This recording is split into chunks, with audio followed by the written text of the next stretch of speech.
Dando aí, o pessoal já está entrando. Graça e paz aí os irmãos que já estão aí conectados. Graça e paz, boa noite a todos. Hoje fazendo companhia ao pastor Daniel aqui nesse estudo de sexta-feira com vocês. Isso aí. Então, estamos aqui, né, representando aí a Igreja Metodista no São Bernardo, aqui em Campinas. E nós vamos aqui estar compartilhando da Palavra de Deus, né, nesse momento de estudo da Palavra. Hoje o tema que a gente vai estar falando aqui é sobre o tema Igreja.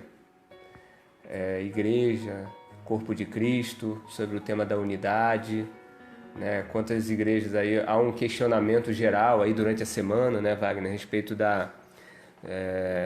do porquê que as igrejas, entre aspas, estão fechadas, né, e as pessoas estão fazendo cultos online, né? Então há um certo questionamento aí de várias pessoas em relação a essa questão de muitos templos estarem fechados, né? Até por conta do que nós estamos passando e enfrentando aí no nosso país. Então a ideia é eu estar passando para vocês aqui um breve aqui estudo, né? O Wagner está aqui comigo para estar também acrescentando esse estudo. O Wagner é formado em teologia, assim como eu, né? Então nós estamos aqui bem referendados e capacitados para estar refletindo aí sobre a palavra de Deus, tá bom?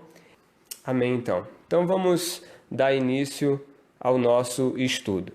O tema que eu quero trazer para vocês nesse momento é sobre a unidade da Igreja Corpo de Cristo.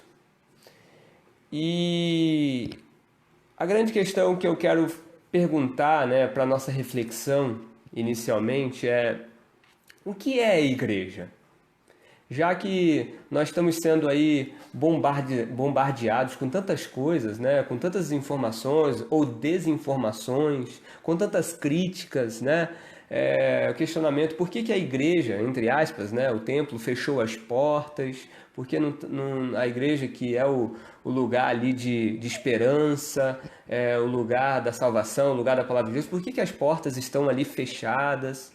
Né? Então, cabe nesse momento a gente começar a analisar e pensar, em primeiro lugar, o que é a igreja? Né? O que nós somos como igreja, né? Igreja do Senhor.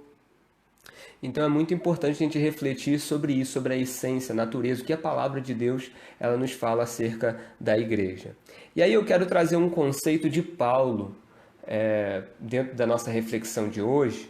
É lógico que é um tema muito amplo, né? Mas eu quero trazer basicamente o conceito que Paulo ele traz acerca da igreja, do que é a igreja. E para Paulo está muito... para ele está muito vívido a questão da igreja como corpo de Cristo.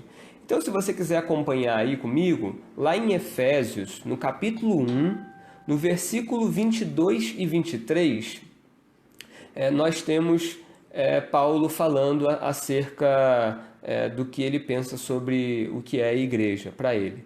E aí isso daí também corrobora com o que está escrito lá em 1 Coríntios, no capítulo 12 também, né? A igreja como corpo. Mas vamos ler Efésios, capítulo 1, versículo 22 e 23. Se você está aí com a sua Bíblia aí, abra aí e acompanha aí junto com a gente. Então diz assim a palavra, né? E sujeitou todas as coisas debaixo dos pés de Cristo, e para ser o cabeça sobre todas as coisas, o deu à igreja, o qual é o seu corpo, a plenitude daquele que a tudo enche em todas as coisas. Então, para Paulo, a igreja é o corpo de Cristo. Cristo é a cabeça, e todo o corpo é composto pela igreja do Senhor.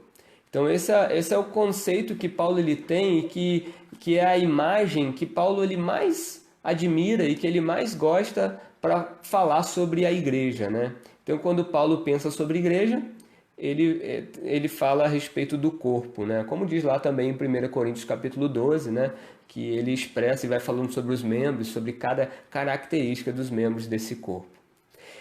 Bom, geralmente o termo igreja, né, ela tem diferentes significados, né? É empregado para descrever, por exemplo, um templo, um edifício dedicado ao culto a Deus. Por isso, às vezes, a gente fala assim, olha, a igreja está fechada, né? As igrejas se fecharam. Então, muitas vezes é usado, né, esse termo igreja, né, para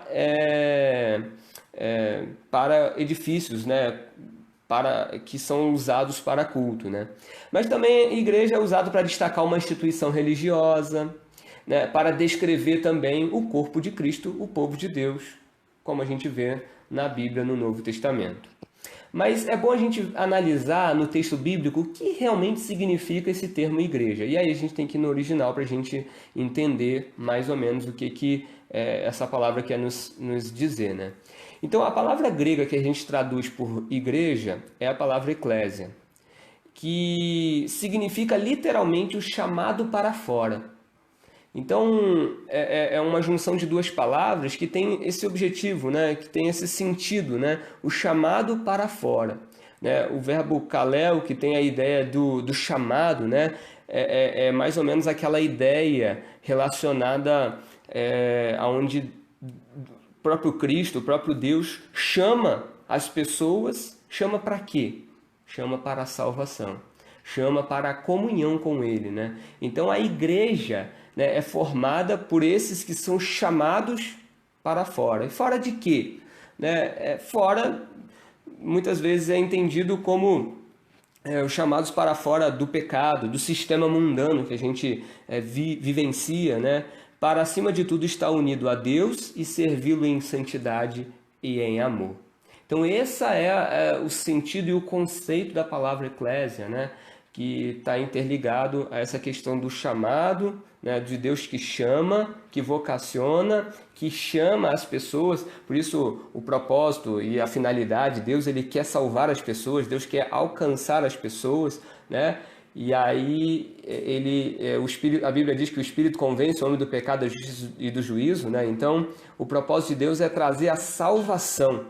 Então, por isso, ele tem essa ideia dos chamados, né? Então, a igreja é composta por uma comunidade de pessoas que são chamadas por Deus. Chamadas para quê? Chamadas para estar em comunhão com Ele, chamadas para fora do conceito mundano, pecaminoso, para estar em comunhão com o Criador, em comunhão com o Salvador, Jesus Cristo, né? E assim sucessivamente. E essa palavra, ela é equivalente à palavra hebraica no Antigo Testamento, kahal, né? Que no Antigo Testamento essa palavra era usada para denominar o povo de Deus. Então, quando Deus ele levanta Moisés e outras pessoas, fala assim, olha, o povo de Deus reunido, o povo da aliança. Essa palavra povo, né, que no hebraico é kahal, ela é equivalente justamente a essa palavra que é usada no Novo Testamento, eclésia. Então, eclésia também pode significar povo, o povo de Deus, a reunião do povo de Deus. Então, juntando esses conceitos, a gente pode dizer o seguinte, né, que eclésia é o povo de Deus que foi chamado à salvação e à comunhão com Deus. Então, nós que formamos a Igreja do Senhor, nós somos aqueles que são chamados, né, para a salvação, chamados para a libertação, chamados para uma nova comunhão, né, de relacionamento com o nosso Deus. Diante disso, eu quero trazer um outro texto que está em Mateus capítulo 16, versículo 18, que é onde Jesus, é a única parte do Evangelho que fala desse termo, né, eclésia, igreja, né? Em Mateus nós temos dois versículos só que usa esse termo, né? E um desses que eu quero usar é aquela passagem quando Jesus ele está junto com os seus discípulos e ele pergunta: quem dizem as pessoas serem o Filho do Homem? E aí alguns dizem assim, uns falam que o Senhor é um dos profetas, outros falam que o Senhor é o Jeremias, outros falam que o Senhor é o Elias que veio. E aí Jesus chega para os discípulos e fala assim, mas e vós? Quem dizeis que eu sou? E aí Pedro se levanta e fala, tu és o Cristo, o Filho do Deus vivo. E aí Jesus se alegra com essa palavra de Pedro, porque ele não fala da carne, ele fala do Espírito, ela tem a revelação do Espírito. E aí está lá em Mateus 16, capítulo 16, versículo 18, diz assim, né? Aí foi a resposta de Jesus para Pedro. Também eu lhe digo que você é Pedro, e sobre esta pedra edificarei a minha igreja, e as portas do inferno não prevalecerão contra ela. Então aqui Jesus ele menciona justamente esse termo eclésia, que é a igreja, né? Dentro de uma perspectiva espiritual, né? Numa perspectiva mística, né? No sentido amplo do termo igreja, né? E aí a gente pode destacar 4 aspectos relacionados à igreja que nós vemos aqui na palavra de Jesus. Primeiro, Jesus diz que a igreja pertence a ele, porque ele diz assim, é minha igreja, tem aqui o pronome possessivo, né? Minha. Então, quando Jesus fala de igreja, ele já usa esse pronome possessivo para dizer o seguinte, que a igreja pertence a ele. Por isso que ele diz, a minha igreja. Então, esse é um conceito fundamental a gente entender. A igreja pertence a Deus. A igreja não pertence ao pastor, a igreja não pertence ao apóstolo, não pertence a fulano, a cicrano, beltrano. A igreja pertence a Jesus. Tá? Então, é a minha igreja. E o segundo aspecto, ele diz que a igreja está alicerçada nele, porque ele diz assim, ó, sobre esta pedra, ou sobre essa rocha. Então, Jesus é a rocha, ele é o fundamento da igreja, ele é a base da igreja. Então, o que sustenta e o que fundamenta a igreja, né, é o próprio Cristo. Né? É o Cristo que é a base da igreja, que é o fundamento principal da igreja. Terceiro aspecto é que ele afirma que a igreja é edificada por ele. Ele é o edificador da igreja, porque ele diz assim, eu edificarei a minha igreja. Então, além dele ser o fundamento, ele também constrói a sua igreja, ele também edifica a sua igreja, ele também fortalece a sua igreja, ele também dá o crescimento à sua igreja. Né? Então, Cristo é o agente principal para mover a igreja, a sua própria igreja, a edificação e crescimento. E por último, ele declara que a igreja é vitoriosa nele, porque ele diz assim, que as portas do inferno não prevalecerão contra a igreja do Senhor. Então, é muito importante essa declaração do próprio Cristo, porque nele, em Cristo, a igreja se torna vitoriosa. Porque as portas do inferno, ou do Hades, né, que é o termo usado aqui, né, e Hades era usado para falar a respeito do mundo dos mortos, onde as pessoas, o entendimento da época, né, então as pessoas morriam e ficavam no Hades. Né, então era o ambiente dos mortos. Né, então, quando Jesus ele fala que as portas do inferno não prevalecerão, as portas do Hades, ou seja, as forças das trevas ou as forças da morte não prevalecerão contra a igreja do Senhor. E nós estamos vivenciando um ambiente, né, um clima de morte, né? Mas a promessa é que as portas do inferno ou as portas, né, da morte não prevalecerão contra a igreja do Senhor. Bom, diante disso, né, eu pontuei então esses 4 aspectos a respeito desse termo igreja que Jesus ele usa, né, nesse sentido bem mais amplo, né, da coisa, né? Só um minutinho para mim adicionar algumas pessoas aqui para assistirem. Aqui, pastor? Não, só porque eu tenho que voltar aqui rapidinho. Desculpa, irmãos. Então, voltando aqui para o estudo, né, dentro desse conceito de eclésia, né, é lógico que esse termo ele foi, no Novo Testamento, ele foi ganhando, né, novas características, ele foi se ampliando, além dessa questão focada, né, no aspecto da igreja como corpo de Cristo, mas a igreja ela vai ainda além, né? Ela vai ampliando mais ainda o seu horizonte, né? Então, por exemplo, nós temos basicamente... Não, esses daí não precisa não. Nós temos basicamente 3 conceitos, né? Então, a igreja como uma reunião simples de pessoas. Então, por exemplo, se você for abrir lá em Atos, capítulo 2, versículo 42 a 47, quando a gente mostra... Quando tem aquela famosa frase, né, e perseveravam na doutrina dos apóstolos, né, na comunhão, na oração, no partir do pão, né? Aquele famoso trecho lá que os discípulos viviam juntos, né? Em comunhão, celebrando o Senhor, e Deus acrescentava mais ainda discípulos, né? Então, toda vez que a igreja se reunia, ali se conceituava, né? Ali estava a igreja. Então, qualquer reunião dos discípulos de Cristo passou a se denominar reunião da igreja, né? A igreja que se reunia em determinado lugar. E só acrescentar, pastor, uma coisa importante, que nesse período, somente Paulo que começa a implementar realmente uma igreja física, que começa com os presbíteros e pessoas também nas casas, mas até a chegada de Paulo realmente nas suas viagens missionárias, a igreja basicamente não tem uma residência fixa, não tem um local fixo. Justamente. São os discípulos ali, cada um indo para uma região e começando esse trabalho missionário sem efetivamente um local físico. E Paulo dá início a isso e as suas primeiras viagens, e ele é muito questionado por isso também. Porque quem que fez com que Paulo implementasse igrejas? Quem que deu essa ordem para ele? E ele começa nessas viagens a realmente criar casas onde as pessoas tinham um local para se reunir, e aí começa essa hierarquia que nós vemos, né, de presbíteros, diáconos, numa estrutura mais parecida com o que nós temos hoje. Então perdura aí por um tempo até a chegada de Paulo para implementar isso. E aí interessante que você falou, Wagner, porque você até levanta a bola para mim, né? Porque esse conceito ele vai se ampliando, né?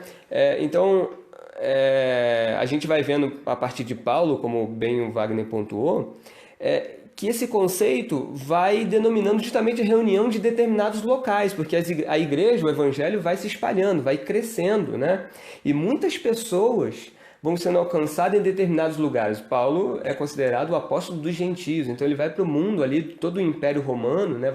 Vai espalhando, né? a palavra de Deus, né? E aí as comunidades passam a ser chamadas de igreja em determinados lugares. Você vai ver, por exemplo, em Atos capítulo 8, versículo 1, vai falar a igreja em Jerusalém.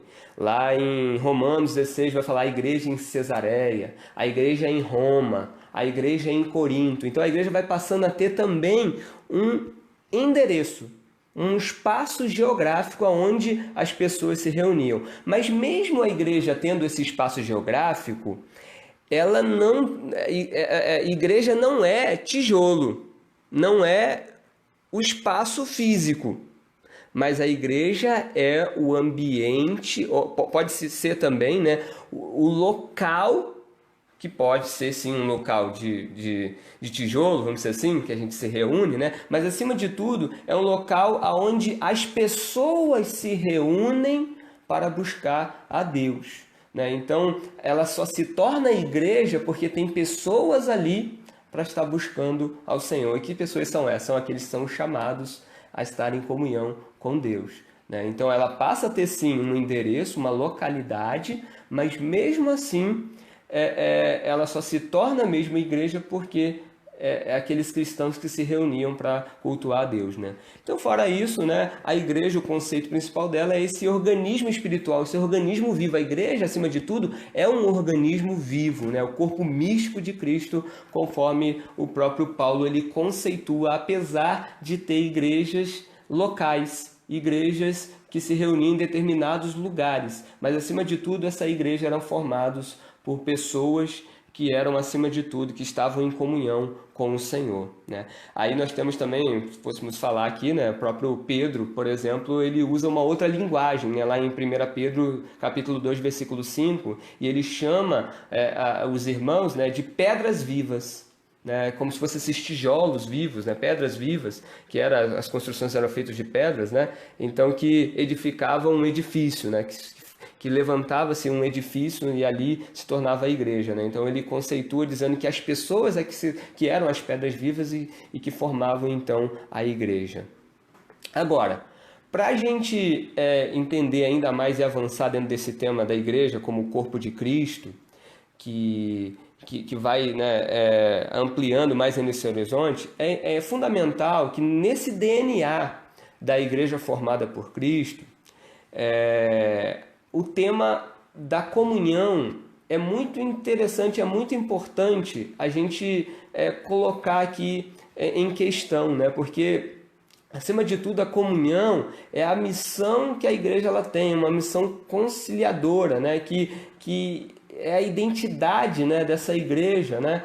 Que é formada, que é chamada pelo Senhor, que essa igreja, acima de tudo, ela tem no seu DNA a comunhão. E que comunhão é essa? O que isso diz, né? Porque, como eu citei aqui, Atos 2, 42 a 46, né, fala a respeito dessa comunhão, que desde o início a igreja, né, o que fazia ela se tornar igreja era justamente essa comunhão, ou a reunião que gerava a comunhão entre os cristãos, entre os crentes, né?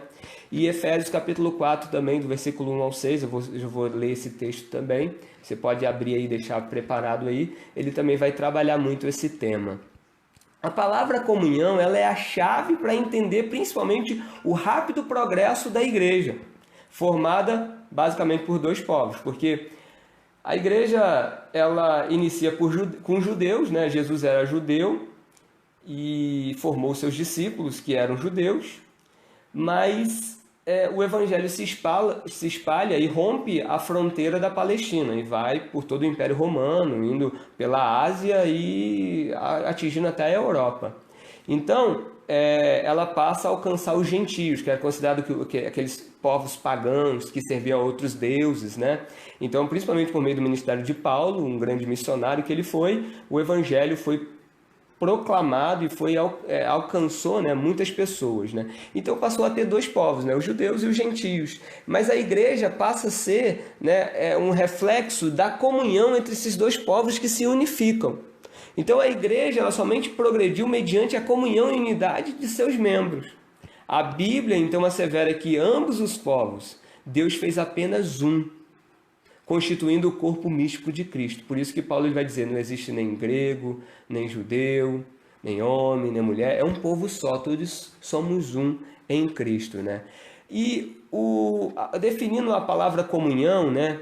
A palavra comunhão ela é a tradução dos termos mais enfáticos a respeito da unidade e fraternidade cristã.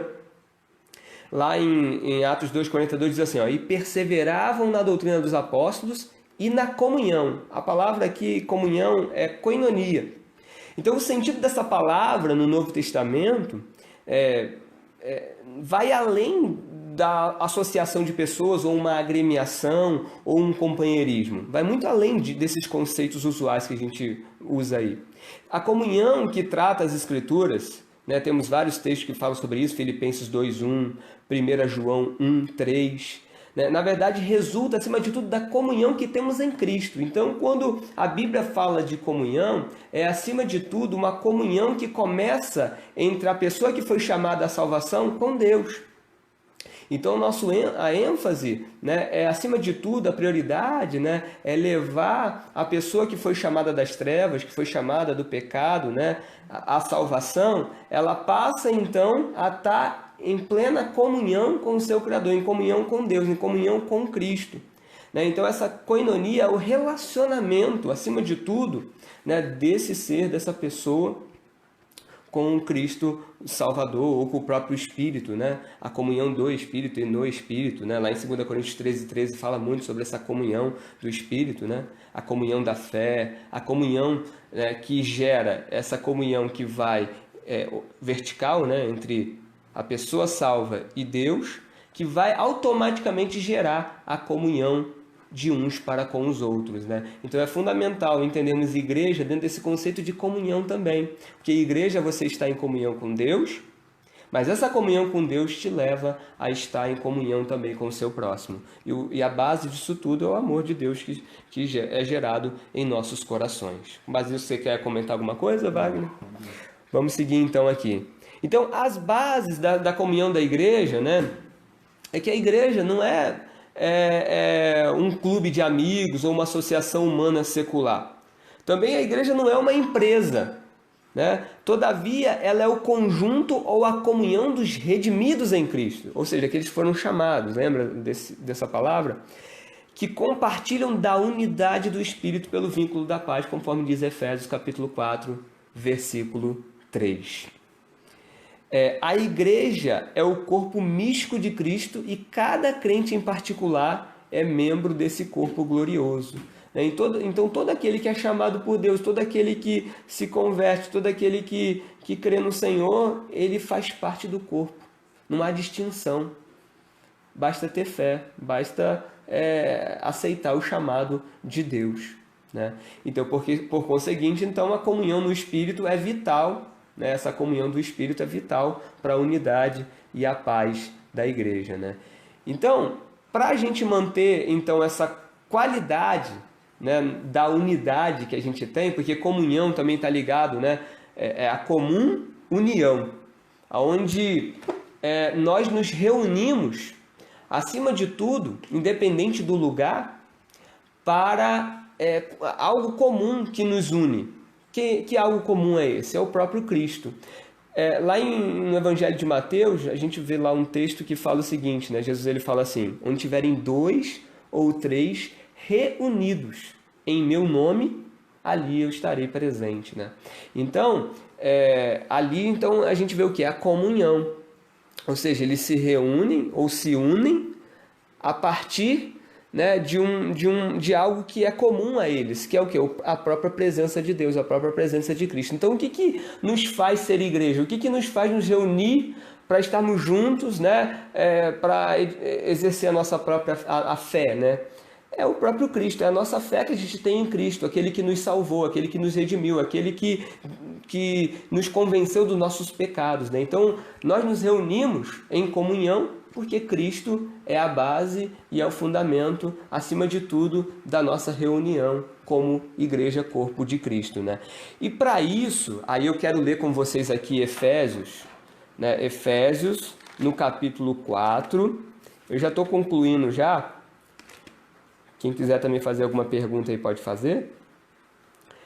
Efésios capítulo 4, do versículo 1 ao 6, diz assim: por isso, eu, o prisioneiro do Senhor, peço que vocês vivam de maneira digna da vocação a que foram chamados. Ó, pega bem essa palavra aí, chamados, né?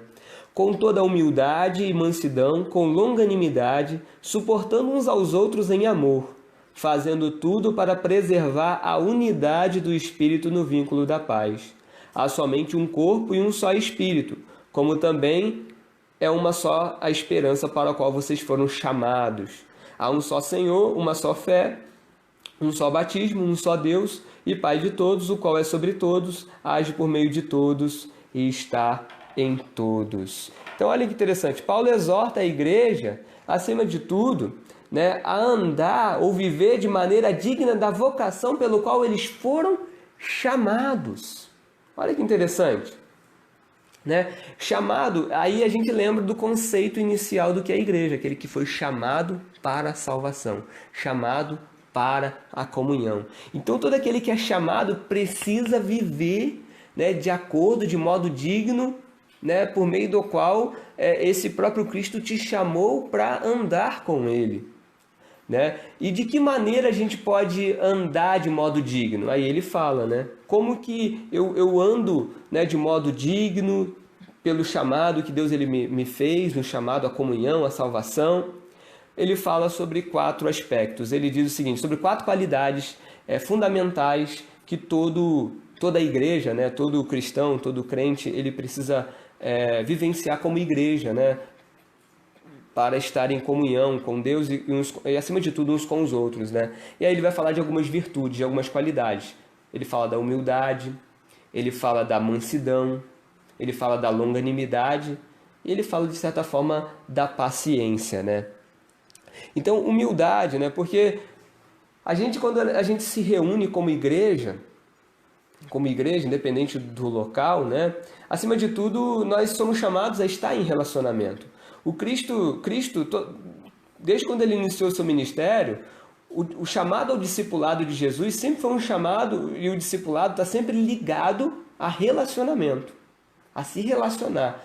Relacionar com Jesus, relacionar com os discípulos, uns com os outros, né? E nós sabemos que nós, seres humanos, nós temos muitas dificuldades para se relacionar, por causa da nossa natureza pecaminosa, por causa das nossas limitações. E aí, por isso que a gente tem que deixar Deus trabalhar nos nossos corações, né, transformando as nossas vidas, para que a gente se torne cada vez mais pessoas curadas, transformadas pela graça de Deus, novas criaturas, para vivermos num ambiente como igreja, em comunhão. E para isso, Paulo vai ressaltar, olha, vocês precisam ter e cultivar a virtude da humildade, né? Porque ser humilde é muitas vezes você abrir mão de algumas coisas em prol do outro. Para Paulo, lá em Filipenses 2, de 3 a 8, é muitas vezes você considerar o outro superior a si. Às vezes você pode até se achar, ou às vezes você pode até ter uma posição superior ao outro, como cargo, ou até no sentido de capacidade, mas a humildade está em você muitas vezes abrir mão dos seus direitos em prol do outro. Isso é humildade. Isso faz bem e é salutar para a convivência comunitária. Ele também fala sobre mansidão, né? A virtude da mansidão, que é fundamental também. E ser manso é não dar lugar ao ódio, à mágoa, ao ressentimento, à violência, é não aceitar provocações. Então isso tudo faz parte, né? Essas virtudes serem cultivadas, porque é uma obra do Espírito no seio da igreja, para que a gente preserve o vínculo, né, da unidade do Espírito, o vínculo da paz. Que a gente preserve essa unidade do Espírito. É necessário a gente produzir essas virtudes que o Espírito vai trabalhando em nossas vidas. E aí ele fala da longanimidade, né? Ser longânimo, né?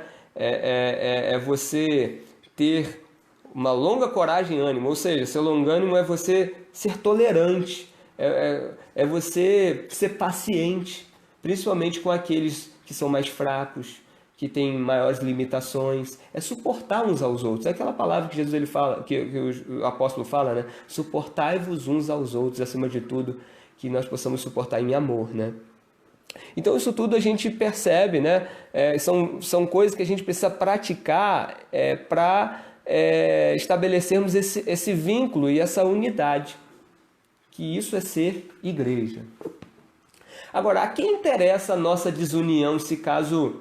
Porque se a base de sermos igreja, a essência, é a comunhão, a união, a unidade, acima de tudo a unidade com Cristo e com os crentes, com as pessoas, a quem interessa a nossa desunião? Então nós devemos nos empenhar e se esforçar para preservar a unidade. Mas nós temos um inimigo. Muitas vezes Satanás ele vem, deseja ver os irmãos se agredindo mutuamente, né? Às vezes se destruindo com lutas internas. Às vezes, aquilo que Jesus falou, um reino dividido ele não subsiste. Então onde há divisão, com certeza vai gerar destruição, né? Então isso em qualquer ambiente que envolve pessoas, se houver desunião, se houver aí alguma divisão, isso vai gerar com certeza, né, problemas e destruições. Então Paulo exorta para que a igreja preserve a unidade no vínculo da paz. E também ele fala lá em Romanos 12, 18, né? O quanto depender de vós, tem de paz com todos os homens. Então, o que depender de mim, o que depender de você, a gente tem que manter a paz com todos. Eu acho interessante uma passagem lá em Êxodo, se eu não me engano está no capítulo 5 de Êxodo, quando Moisés, capítulo 4 ou capítulo 5, depois eu vejo aqui e te falo. Mas quando Moisés ele recebe a vocação dele para libertar o povo do Egito, ele estava em Midian, né? Junto com o seu sogro Jetro, e aí ele sente chamado para voltar para o Egito para resgatar o povo de Deus, tirar o povo de Deus do Egito. E aí a palavra que ele fala, ele pede autorização ao seu sogro Jetro, né? E Jetro fala o seguinte para ele: Moisés, vá. A tradução geralmente que no português nós temos é a seguinte: Moisés, vai em paz. Mas no original há uma preposição que a melhor tradução seria assim: vá para a paz. Essa é, na verdade, a orientação que Jetro dá a Moisés quando ele vai lá para o Egito, né, para libertar o povo, né? Então a orientação de Jetro é: você vai, mas você vá para a paz, porque justamente ele estava indo para um ambiente de escravidão, de desordem, de confusão, né, de grandes problemas. E aí, por isso, a orientação, vá para a paz, ou seja, vá para construir a paz, vá para ser um pacificador. E aí, esse é o papel de nós cristãos, de preservarmos a paz no seio da igreja e essa paz ser multiplicada e propagada no mundo como um todo, né? Nós somos agentes da paz. Jesus ele fala que nós somos pacificadores, né? Bom, e aí para terminar, né, nós temos momentos de união na igreja primitiva e que nos servem de testemunho, né? E que trouxe grande crescimento e avanço na obra da igreja a partir desse avanço, a partir dessa união que a igreja ela tinha, né? Então, por exemplo, Atos 4, 31 e 32 diz que a igreja orava e anunciava a palavra de Deus e possuía algo dado por Cristo, que é o que? A união. Então, a união levou eles, acima de tudo, a ter uma vida de oração, e essa vida de oração levava eles a proclamar a palavra, e isso fazia a igreja crescer, avançar. A unidade ela é tão importante na vida da igreja, né, e que ela faz a gente ser luz realmente no mundo, né? Por exemplo, lá em Filipenses capítulo 4, do versículo 10 a 18, a gente vê um relato de Paulo agradecendo aos filipenses, aos irmãos filipenses, porque os filipenses eles se uniram, eles estavam unidos como igreja, no propósito de enviar donativos a Paulo quando ele se encontrava preso, doente e só. Olha que interessante. Então, quando a igreja ela é unida, ela é poderosamente usada por Deus justamente para ajudar as pessoas que estão, às vezes, encarceradas, pessoas que estão presas, doentes, que estão só, né? Então, é o papel da igreja de ser luz nesse mundo, né? E em 1 Coríntios 16, de 1 a 3, revela também, Paulo ele fala, né, que a igreja de Corinto, ao saber da necessidade da ajuda dos cristãos que estavam lá em Jerusalém, passando até dificuldade financeira, né, os irmãos eles se reuniram para enviar uma oferta para ajudar a igreja de Jerusalém que estava padecendo. Isso só aconteceu porque, de uma certa forma, Paulo conseguiu resolver o problema da desunião que existia entre a igreja de Corinto, né? Então a igreja passou a estar unida para ajudar ali, então, ajudar, né, a obra missionária, principalmente dos cristãos da igreja mãe lá de Jerusalém, que estava padecendo algumas dificuldades.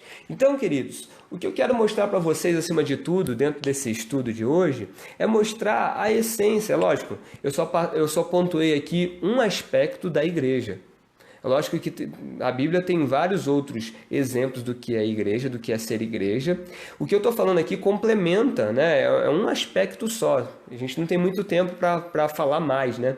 Mas para falar basicamente do conceito, né? Do DNA, da essência do que é a igreja. Né? Do que é essa questão que a gente diz, né? E fala e pensa, né? A respeito da igreja como corpo de Cristo.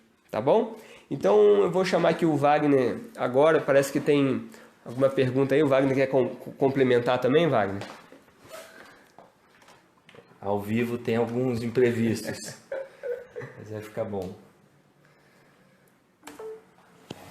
Você quer complementar? Eu acho que o pastor explicou bem, abordou os pontos principais do tema.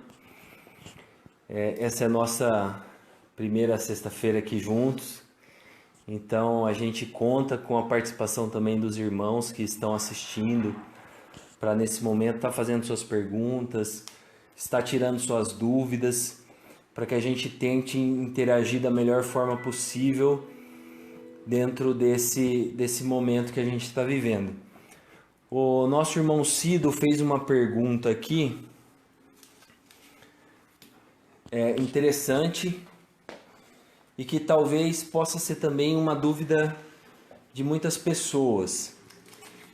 Esse tema tem sido muito comentado agora, nesse momento que a gente está vendo, e também sempre quando a gente vê algum momento parecido de uma crise ou de alguma coisa que toma uma proporção como essa, acaba surgindo.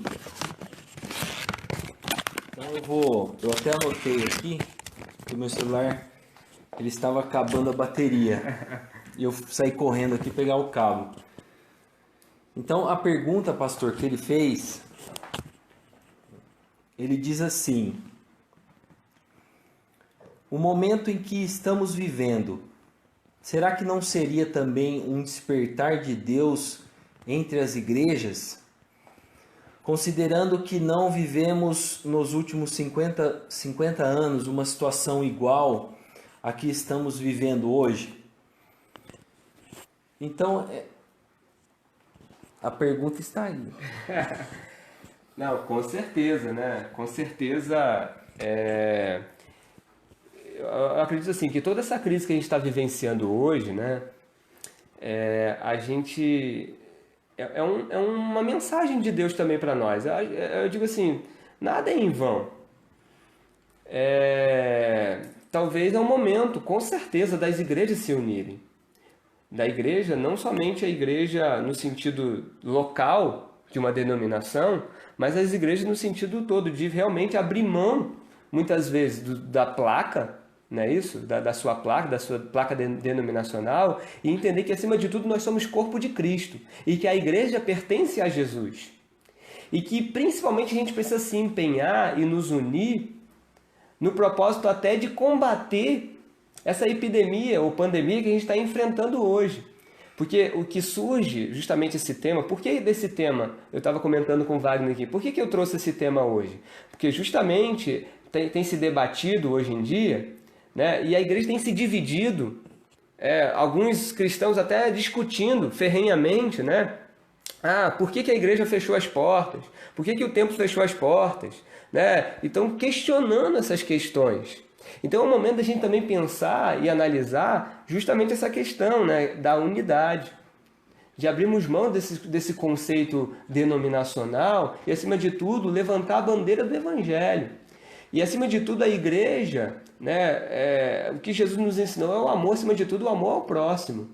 Então a igreja, ela não fechou o seu templo, né, só porque ela quis ou porque ela não acredita nesse vírus que está se alastrando, né? A gente fechou as portas porque a gente quer contribuir com a sociedade. A gente quer contribuir principalmente com nossos irmãos mais idosos, que são mais vulneráveis, que faz parte do corpo de Cristo, né? Então a gente tem que colocar a cabeça na consciência também e colocar a mão na consciência, né? E entender, né, realmente o quadro de importância que o país está enfrentando, né, e que a gente pode, de outros meios também, estar alcançando, né, as pessoas e levando a comunhão e a palavra de Deus para as pessoas e não deixar, né, a chama se esfriar. Mas com certeza o que o Cido falou é algo fundamental, né, que as igrejas se unam, principalmente no propósito de estar realmente, de haver um conceito, uma unidade geral e que a gente possa realmente, acima de tudo, entender o momento que a gente está vivenciando e que a igreja precisa ser luz, dar um bom testemunho e não ser alvo de chacota, o que muitas vezes a gente vê na rede social. Tem uma outra pergunta aqui também,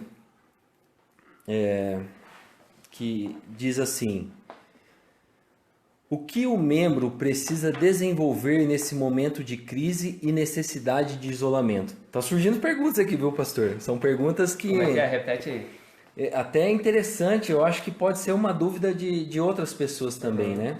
Quem está perguntando é o Rodrigo Antônio, da Igreja Metodista do Morro Grande.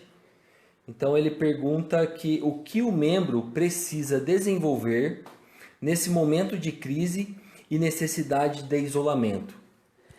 Acima de tudo, a gente entender, né, como no estudo disse, né, o papel principal nosso como igreja. Não é estar em comunhão com Deus? Então esse é um momento, acima de tudo, de a gente aproveitar o tempo. Às vezes a gente reclama que a gente não tem tempo, né? A gente fala tanto, não tenho tempo para isso, não tenho tempo para aquilo. Não tenho tempo para ler a Bíblia. Não tenho tempo para orar. Não tenho tempo para ler um livro bom aí, um livro que possa edificar minha fé. Tá aí. Querendo, por bem ou por mal, a gente tem tempo agora. O tempo é o tempo para a gente desenvolver o quê? A comunhão com Deus. Acima de tudo, em primeiro lugar, orar mais, ler mais a Bíblia, a palavra de Deus. Disse aí que a Netflix, as empresas aí abriu os canais aí. Pô, você não vai perder tempo de ver, às vezes... Não que é errado, não seja errado você assistir um filme, você pode até ver um filme e tal, né? Mas você não vai ficar perdendo tempo só assistindo série e filme tendo tempo para ler a Bíblia, para orar, para buscar mais a Deus. Outro ponto, segundo ponto importante também, relacionado ao tempo, é desenvolver comunhão maior na família, na casa. Às vezes a gente diz assim, não tenho tempo para minha família, não tenho tempo para minha esposa, para o meu esposo, não tenho tempo para meus pais, ou não tenho tempo para meus filhos. Está aí o tempo. Desenvolver mais comunhão familiar. Eu acho que é esse o momento nosso também de ser igreja como família, né? De estar ali reunindo a família, conversar mais, né? Valorizar mais esse momento. Talvez seria isso. Só um comentário aqui. O que nós vimos, né? O culto nos lares, que era tão comum no passado e foi tão comum durante muito tempo, o culto familiar, ele acabou que foi sumindo e agora voltou com muita força também, né? Uhum. Tem mais alguma pergunta? Tem aí? Não sei. Do slide, não? Tem, do slide. Eu acho que se não tiver... Se tiver mais alguém para perguntar alguma coisa... Uma outra pergunta que surge aqui é o seguinte: como podemos manter a comunhão se não podemos nos reunir fisicamente? E aí a gente tem que entender o seguinte, gente. Nesse ponto aí que tem surgido de polêmica, né, que as igrejas têm fechado seus templos, eu digo o seguinte: a igreja ela não está sendo perseguida pelo governo, gente, pelo amor de Deus. A gente não está sendo perseguido pelo governo para fechar as portas porque o governo está perseguindo a igreja. Não há perseguição nenhuma à igreja, tá? Há, acima de tudo, uma recomendação. Nós estamos vivendo um estado de calamidade pública e, por isso, a gente tem que evitar, porque o problema que a gente está enfrentando, as doenças que a gente está enfrentando, é uma doença de contágio muito fácil. E tem assolado muitas pessoas. E tem gente que não está acreditando, por incrível que pareça. E a Itália, muitas pessoas não acreditaram. Olha o estado que está a Itália. Só hoje, mais de 600 pessoas morreram. Então, é um caso sério.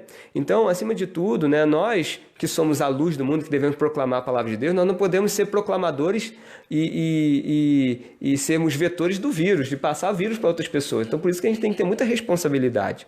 Agora, como podemos ter comunhão, se já que a igreja é chamada para ter comunhão com Deus e comunhão com os irmãos, como ter comunhão nesses momentos que a gente não pode se reunir fisicamente? Tá aí, a gente tem que usar a tecnologia agora.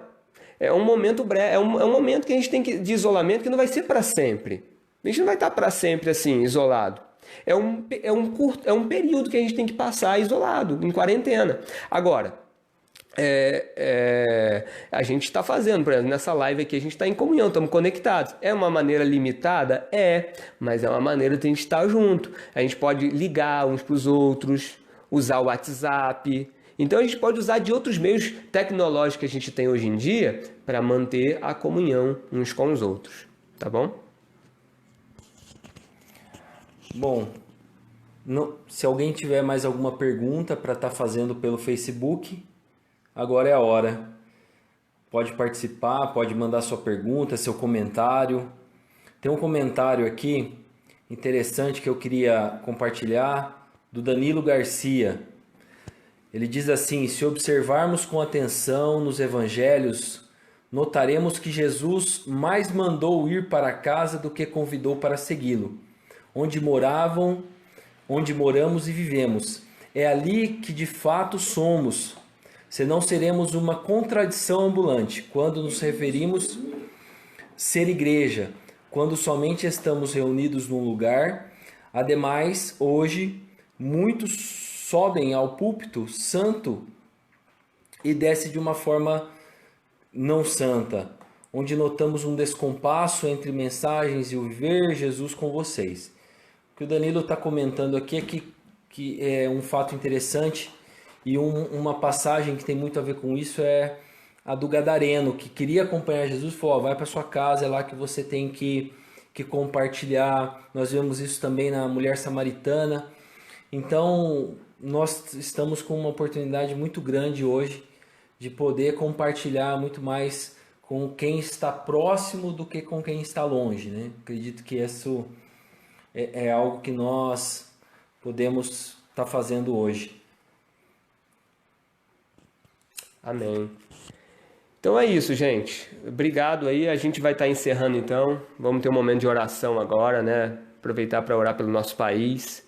Se você gostou aí, eu sei que a gente está meio foi a primeira vez, né? A gente está se habituando aqui a esse quadro todo, né? Mas a gente está tentando ser um canal de bênção na vida aí de vocês, da nossa igreja lá em São Bernardo, mas também da igreja brasileira, independente se é metodista ou não, dos irmãos aí que estão conectados. Sei que tem muitos irmãos aí de outras denominações que estão aí ligados junto conosco, né? Então, obrigado aí pela audiência aí de vocês. E a gente vai produzir mais material para a gente estar aí nessas lives, tá bom? Vamos ter um momento de oração então? Vamos orar pelo nosso país, orar pela igreja, né? E orar também para que essa pandemia se acabe, né? Esse vírus seja bloqueado em nome de Jesus e que a gente possa receber a vitória do Senhor nas nossas vidas. Vou pedir então para o Wagner estar fazendo essa oração para a gente estar encerrando então essa nossa live, tá bom? Amém. Você aí na sua casa acompanhe também. Chame quem está do seu lado aí para orar com você. Vamos orar. Ó Deus e Pai, nós te agradecemos, ó Deus, porque ainda podemos, ó Pai, nos reunir, compartilhar da Tua Palavra, estudar a Tua Palavra, ó Pai. Nós estamos aqui compartilhando através da internet, compartilhando através das redes sociais, que são tão comuns hoje, ó Deus. E nós podemos espalhar essa mensagem, esse estudo a todas as pessoas que estão conectadas a Ele.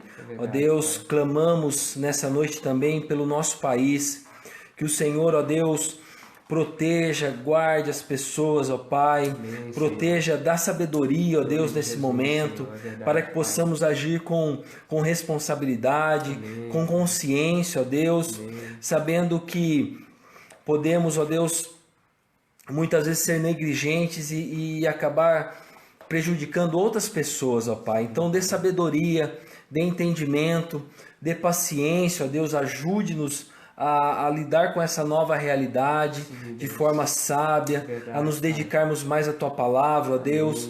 Ouça, ó Deus, o clamor, não só nosso aqui, mas de todas as pessoas que estão clamando por esse país, para que os nossos governantes tenham sabedoria, ó Deus, para que eles possam agir de forma correta, ajudar as pessoas, ó Deus, e que o Senhor traga alívio, ó Deus, àqueles que estão passando por algum momento difícil, ó Pai.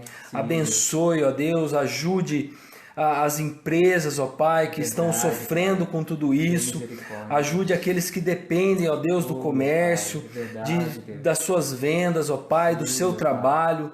Ó Deus, ajude, mantenha o sustento, dá forças, ó Pai, para que não se desesperem, ó Deus, para que possamos continuar com a nossa vida, mesmo que com algumas restrições, mas continuarmos, ó Deus, orando, pedindo, agradecendo, ó Deus, também. E nessa noite, ó Deus, eu te agradeço, te peço, em nome de Jesus, é que nós todos oramos. Amém, Senhor. Amém.